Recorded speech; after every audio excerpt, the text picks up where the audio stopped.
Region 6 Literature. The beginnings of Western Visayan literature took its roots from its epic and folklores. Along with that, Western Visayan literary tradition was already flourishing even before Spaniards arrived in the Philippines. The epic as well as the other forms of folk literature in Western Visayas resonate the region's culture and tradition. Plot of the story of Hinilawod. Rising action. Aluncina gave birth to triplets. These three children grew up to become giants, all endowed with superhuman strength which they used for helping their parents and the people in outlying villages. The climax of the story of Hinilawod is Labao Dingin had to fight Saragnayan, the Lord of Darkness, for his last love.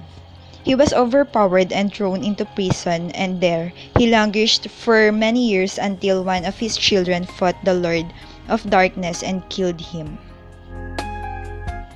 Falling action. After the fight of the three sons of Paubiri and Aluncina, they returned to their home. And the resolution. Dato Paubiri celebrated the return of three sons with a very big feast. Hinilawod was first discovered by accident in 1955 when Father Landa Hocano, Filipino anthropologist, became interested in native folklore. Portions of the story were sung to him and his colleague by an old man called Ulang Udig. But when Father Hocano returned in 1957, Ulang Udig refused to cooperate. Weeks later, he was introduced to a mountain singer named Hugan An, who, after much cajoling, allowed herself to be tape recorded as she recounted both her story and the Hinilawod story. It took 3 weeks to complete the recording of the 30-hour epic poem.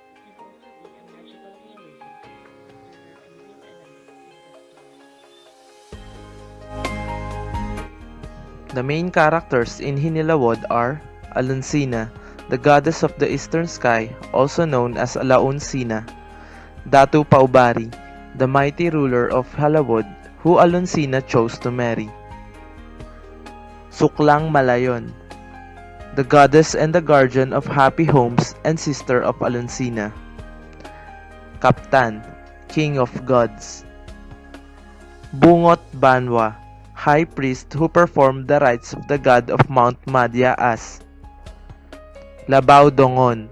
He is the eldest of the triplets.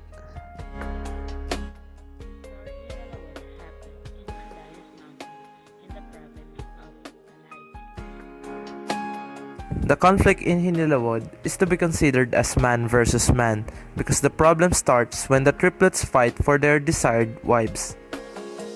The theme of the story of Hinilawod is all about appreciating yourself.